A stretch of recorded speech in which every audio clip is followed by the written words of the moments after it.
Electronic service రిజిస్టర్ను maintain చేయమని financial department వాళ్ళు GO number 57 ఈరోజు విడుదల చేయడం జరిగింది. ఈఎస్ఆర్ 2.0 మాడ్యూల్ నిధి యాప్ నందు రన్ అవుతోంది. దానికి సంబంధించినటువంటి డీటెయిల్స్, గతంలో ఈఎస్ఆర్ చేసిన డీటెయిల్స్ ఇప్పుడు ఎలా ఉన్నాయో తెలుసుకుని కొత్త డీటెయిల్స్ని ఎలా అప్డేట్ చేయాలి, దానికి సంబంధించినటువంటి ఏమేమి డేటాను మనం రిక్వైర్మెంట్గా ముందుగానే పెట్టుకోవాలన్నది ఈ వీడియో ద్వారా తెలుసుకుందాం. మొదట నిధి సైట్ నందు మన యొక్క సిఎఫ్ఎంఎస్ ఐడిని ఇచ్చి గోను క్లిక్ చేయాలి. పాస్వర్డ్ను ఇచ్చి సైన్ ఇన్ కావాల్సి ఉంటుంది. ఎంప్లాయీ యొక్క నేమ్ రైట్ టాప్ మోస్ట్లో ఉంటుంది. తర్వాత మనకు నిధి యాప్ నందు ఉన్నటువంటి టైల్స్ ఈ విధంగా కనబడతాయి. ఇందులో లేటెస్ట్ టైల్ ఈఎస్ఆర్కి సంబంధించినటువంటి టైల్ ఇవ్వడం జరిగింది. దాన్ని క్లిక్ చేస్తాం.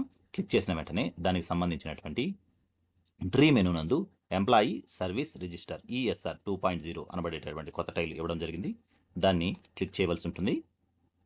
క్లిక్ చేసిన వెంటనే ఎంప్లాయీకి సంబంధించినటువంటి సిఎఫ్ఎంఎస్ ఐడితో ఈ మాడ్యూల్ ఓపెన్ అవుతుంది. ఇది ప్రస్తుతానికి బేసిక్ మాడ్యూల్. 1/8/2026 నుండి ఉపాధ్యాయులకు ఈ మాడ్యూల్ విడుదలయ్యేటటువంటి అవకాశం ఉంది. కనుక అంతవరకు ఉపాధ్యాయులు వేచి చూడవలసిందిగా కోరడమైనది. ఇందులో కొంత డీటెయిల్స్ ప్రీఫిల్డ్గా ఉంటాయి. ఆ డీటెయిల్స్ ఏం ప్రీఫిల్డ్గా ఉంటాయో తెలుసుకుందాం. నేను 2021 నాటికి నా యొక్క ఈఎస్ఆర్ను పూర్తిగా కంప్లీట్ చేసి డిడిఓ దగ్గర అథెంటికేషన్ కంప్లీట్ చేసి ఉన్నాను.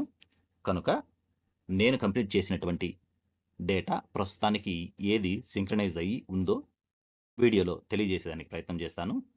అదేవిధంగా మనకు ఏ డేటా కావాలో ఆ డేటాని ఒక నోట్బుక్ తీసుకుని లేదు ఒక డైరీ నందు తప్పనిసరిగా ఉపాధ్యాయులు డేటాని నోట్ చేసుకున్న తర్వాత మాత్రమే ఈఎస్ఆర్ను అప్డేట్ చేయవలసిందిగా కోరడమైనది. మొదట ఈ ఈఎస్ఆర్ 2.0 మాడ్యూల్ నందు మనం సేకరించవలసినటువంటి data basic details, home town and other details, service events, incentives, loans, ledger details, leave travel concession details, department test and training details. దీనికి సంబంధించినటువంటి ప్రతి ట్యాబ్ను ఒక పేజీలో రాసుకున్న తర్వాత మాత్రమే మీరు ఈఎస్ఆర్ మాడ్యూల్ని అప్డేట్ చేసేదానికి ప్రయత్నం చేయాలి.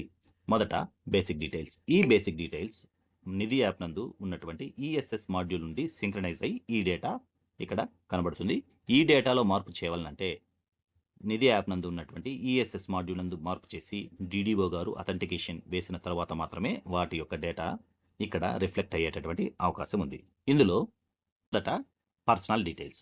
పర్సనల్ డీటెయిల్స్ నందు CFMS ID, HRMS ID, HRMS ID అనగా treasury ID, title, name of the employee with surname, gender, date of birth, date of entry in regular government service అనగా appointment date, marital status, community, religion and disability status. ఇక్కడ community, religion అనబడేటటువంటి data రావాలంటే ESS module నందు మనం data update చేసి DDO గారు approve చేస్తే మాత్రమే ఇక్కడ ఈ డేటా రిఫ్లెక్ట్ అవుతుంది.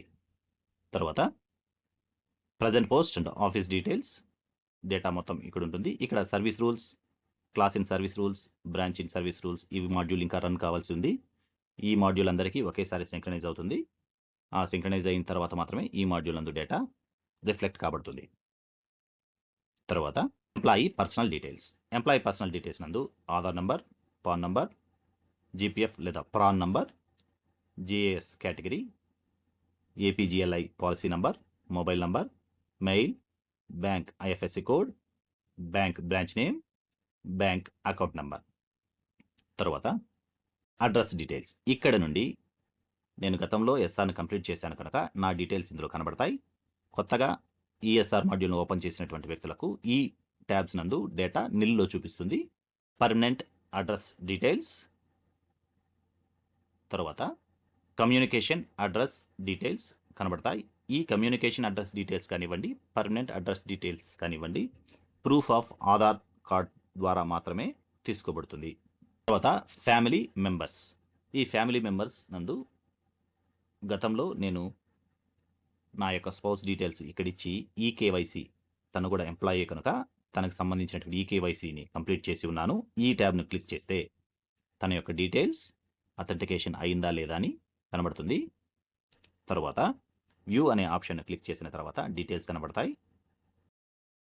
ఈ డీటెయిల్స్ అన్నీ కరెక్ట్గా ఉన్నాయో లేదో ఒకసారి చెక్ చేసుకోవాలి. ఒకవేళ ఎడిటబుల్ అయితే డిడిఓ గారి ద్వారా చేసుకునేటటువంటి సదుపాయం ఉంది. తర్వాత నామినేషన్ డీటెయిల్స్. ఈ నామినేషన్ డీటెయిల్స్ నందు name of the nominee, address of the nominee, relation, date of birth, share, category regular or alternative, eKYC status, ఈ డేటాను మనం కొత్తగా ఇవ్వవలసి ఉంటుంది. Education details. ఈ education details very important module. ఇందులో title of the qualification, name of the board and university, name of the school and college, location of the school and college, percentage of secured marks and the month and year of passing, date of ఐరింగ్. ఈ డేటాని మనం ఖచ్చితంగా ఇవ్వవలసి ఉంటుంది. ఇది టీఐఎస్లో data దొరుకుతుంది కనుక ఆ డేటాను మాత్రమే ఇక్కడ మనం అప్డేట్ చేయవలసి ఉంటుంది. రెండవ ట్యాబ్ అయినటువంటి home town and other details ఇందులో కనబడతాయి. దాన్ని క్లిక్ చేసిన వెంటనే home town details. Home town details ఇక్కడ గతంలో ఇచ్చినటువంటి డేటా సింక్రనైజ్ అయి ఉంది. నా యొక్క స్టేట్ దాద్రా నగర్ హవేలీ అని చూపుతోంది. ఈ డేటాని మనం ఎడిట్ యాక్షన్ని క్లిక్ చేస్తే ప్రస్తుతానికైతే ఈ ఎడిట్ యాక్షన్ పనిచేయడం లేదు. సో దట్ 1/8/2026 నుంచి పనిచేసేటటువంటి అవకాశం ఉంది.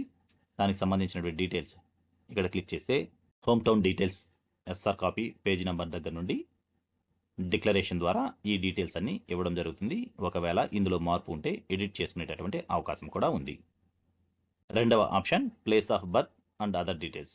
ప్లేస్ ఆఫ్ బర్త్, ఎంప్లాయీ ఒక డిస్టిక్లో పుట్టి ఇంకొక డిస్టిక్లో తన యొక్క ఉద్యోగం చేస్తున్నటువంటి సందర్భంలో, లేదు తరచూ మైగ్రేషన్ అటువంటి సందర్భంలో వారి యొక్క డీటెయిల్స్ను ఇక్కడ ఇవ్వవలసి ఉంటుంది. ఇచ్చినటువంటి డేటాను సేవ్ చేయవలసి ఉంటుంది. మూడవ ఈవెంట్ ఎస్ఆర్ ఈవెంట్. ఇది వెరీ ఇంపార్టెంట్ థింగ్. ఉద్యోగంలో చేరినటువంటి సమయం నుండి ఇప్పటి వరకు అనగా 2026 జూలై నాటి వరకు మీ యొక్క ఎస్ఆర్ ఈవెంట్స్ను ఎస్ఆర్ ఆధారంగా, ఫిజికల్ ఎస్ఆర్ ఆధారంగా ఇక్కడ ఇవ్వడం జరుగుతుంది. దీనికి సంబంధించినటువంటి రోల్ ఇంకా ఐడెంటిఫై కాలేదు కనుక గతంలో నేను 2021 వరకు ఈ డేటాను ఇచ్చి ఉన్నాను. దానికి సంబంధించినటువంటి డేటా ఇక్కడ ఐ సింబల్ని క్లిక్ చేస్తే ఎస్ఆర్ పేజ్ నెంబర్, స్కాన్ చేసినటువంటి పేజ్ నెంబర్ని ఇక్కడ అప్డేట్ చేయాలి. ఎస్ఆర్ ఎంట్రీ డేటు, ఏ ట్రాన్స్ఫర్ల ద్వారా ఆ ఈవెంట్ యొక్క డేటా మొత్తం ఇందులో కనబడుతుంది. ఆర్డర్ నెంబర్ ఇవ్వాలి. ఆర్డర్ నెంబరు, ఏ ట్రాన్స్ఫర్ ద్వారా, ఏ డేట్ ద్వారా వచ్చింది, ఎక్కడి నుంచి ఎక్కడికి వెళ్ళారు అనేది ఈ ఆర్డర్ ద్వారా తెలుస్తుంది. ఈ డేటా మొత్తము మనం ఖచ్చితంగా నిదానంగా చూసి ఇవ్వవలసి ఉంటుంది. యాజ్ పర్ ఎస్ఆర్ ఈవెంట్స్ ఇచ్చినప్పుడు చాలా జాగ్రత్త వహించవలసి ఉంటుంది. ఎందుకంటే మనం చేసేటటువంటి ఇంక్రిమెంట్స్, మనకు వచ్చేటటువంటి ఇన్సెంటివ్స్, మనం చేసేటటువంటి యాక్టివిటీస్, వాటిని ఈవెంట్స్ అంటాం. ఇవి అప్డేట్ అవుతూ ఉంటాయి. రాంగ్ ఎంట్రీ ఇచ్చామంటే డేటా మొత్తం కొలాప్స్ అయ్యేటటువంటి అవకాశం ఉంది. ఇంటెన్సివ్స్. మీకు ఏదైనా ఇంటెన్సివ్ ఉంటే sanction date, type of incentive or awards, amount, view or update, delete అనబడేటటువంటి ఆప్షన్ ఉంటుంది. ఇక్కడ యాడ్ న్యూ ఉంటుంది. యాడ్ న్యూ క్లిక్ చేస్తే ఎస్ఆర్ కాపీ యొక్క పేజ్ నెంబర్ని ఇక్కడ అప్డేట్ చేయాలి. Date, type of incentives, financial ఇన్సెంటివ్సా, అవార్డు రివార్డా, సేవా పథకమా, దానికి సంబంధించిన డేటు, ఎంత అమౌంట్ ఇచ్చారు, defined period, eligible period, defined period ఎప్పటి నుంచి ఎప్పటి వరకు, ఇండెర్మినేట్ పీరియడ్ ఫ్రమ్ ఎప్పటి నుండి అనబడేటటువంటి డేటా ఇచ్చి దానికి సంబంధించినటువంటి రిమార్క్స్ను ఇక్కడ రాసి సేవ్ చేయవలసి ఉంటుంది. తర్వాత నెక్స్ట్ ట్యాబ్ లోన్స్.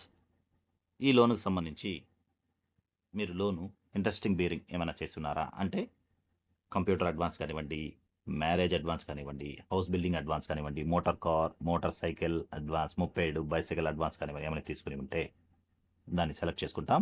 ఈ డీటెయిల్స్ ఏమైనా ఇస్తే ఇక్కడ ఈ ట్యాబ్స్ అన్ని యాక్టివ్ అవుతాయి.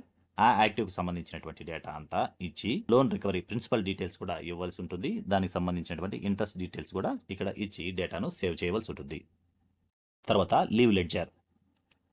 లీవ్ లెడ్జర్ నందు ఉపాధ్యాయులకు EL, Samaikyandhra leaves for teachers, child care leave for female employees, HPL అనబడేటటువంటి లీవ్లు మాత్రమే ఉంటాయి. అడిషనల్ లీవ్ ఫర్ పోలీస్ అనేది మన డిపార్ట్మెంట్కి సంబంధించింది కాదు. ఇందులో మొదటిదైనటువంటి ఈఎల్ని క్లిక్ చేస్తాను. Entry date, from, to, leave type, leave sanction. ఇక్కడ మనం ఇచ్చేటటువంటి డేటా ప్రతి 6 నెలలకు ఒకసారి, అనగా వెకేషన్ డిపార్ట్మెంట్లో ఉండేటటువంటి ఉపాధ్యాయులకు 6 రోజులు లీవులు ఈఎల్ వస్తుంది. ప్రతి 6 నెలలకు 3 లీవుల చొప్పున ఈ డేటాను మనం ఎంట్రీ చేయవలసి ఉంటుంది. సో ఎస్ఆర్ డేట్ ఇక్కడ వేయవలసి ఉంటుంది.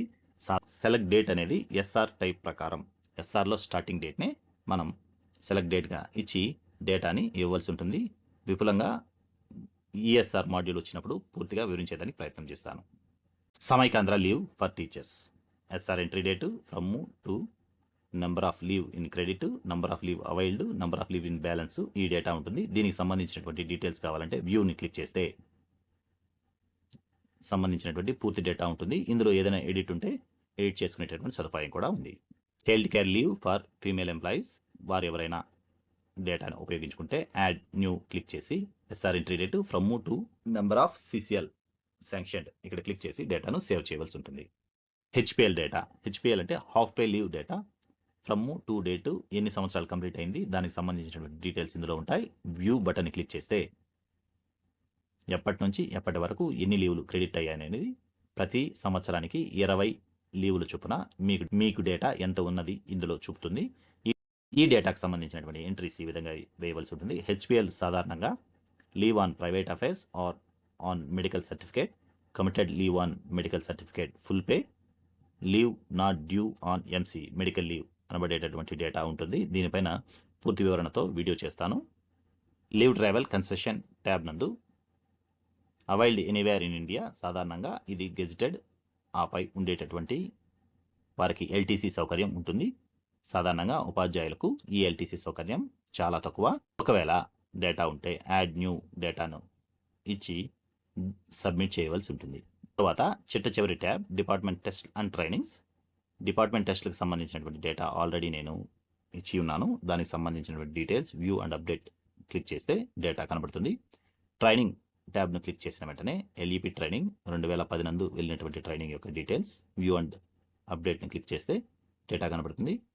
తర్వాత స్టడీ టూర్కి సంబంధించినటువంటి డేటా ఏమైనా ఉంటే డేటా ఇవ్వాల్సి ఉంటుంది. వర్క్షాప్ సంబంధించినటువంటి డేటా ఏమైనా ఉంటే దానికి సంబంధించిన యాడ్ న్యూ క్లిక్ చేసి ఆ ఈవెంట్ను కంప్లీట్ చేయవలసి ఉంటుంది. ఈ విధంగా ఈఎస్ఆర్ ఫిజికల్ ఎస్ఆర్లో ఉండేటటువంటి డేటా మొత్తం మనం ఈఎస్ఆర్ ఎలక్ట్రానిక్ ఎస్ఆర్ రూపంలో డేటాను సబ్మిట్ చేయవలసి ఉంటుంది. దీని ద్వారానే ఇకపై ఇంక్రిమెంట్లు కానివ్వండి, అన్ని ఇన్సెంటివ్స్ కానివ్వండి, ఈఎల్ మరియు హెచ్పిఎల్ డేటా సబ్మిషన్ కానివ్వండి, పెన్షన్ ప్రపోజల్స్ కూడా ఈ ఈఎస్ఆర్ ద్వారానే పంపడం జరుగుతుందని ఫైనాన్షియల్ డిపార్ట్మెంట్ ఆఫ్ ఆంధ్రప్రదేశ్ తెలియజేయడం జరిగింది. క్షుణ్ణంగా ఏపీ జీవో 57 చదివిన తర్వాత మాత్రమే మీరు ఈఎస్ఆర్ యొక్క డేటాని దానంగా తగు జాగ్రత్తలతో అప్లోడ్ చేయగలరని భావిస్తున్నాను. Thank you.